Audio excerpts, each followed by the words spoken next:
دحين وأنا بين أقلب أتصفح الأخبار، في السوشيال ميديا.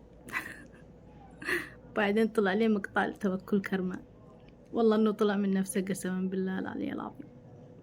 قال لك إيش بتقول في مؤتمر الباحثين، طبعا اللي اختارتهم بعنصرية تامة.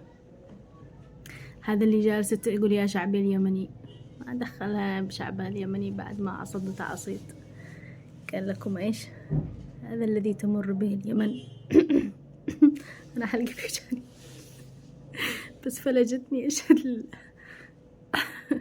ما أدري إذا أزعل ولا أضحك. قال لك إيش إنه اليمن يعني هي مقتنعة إن اليمن أتوقف يعني إن شاء الله.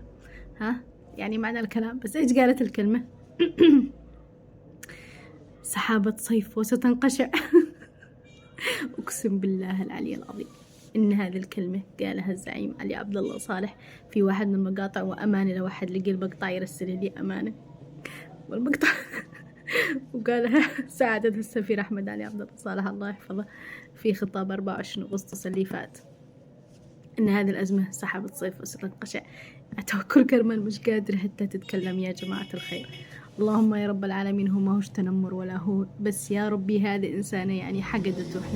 إحنا كنا بنقول السلام الوطن نحتوي يعني نتناسى الأحقاد. هي ما رضت تتناسى الأحقاد، ومن كثر ما هي مش راضية تتناسى الأحقاد بتتكلم حتى على طريقة بتشيل الكلمات حق الزعيم الله يرحمه وسعادة السفير الله يحفظه.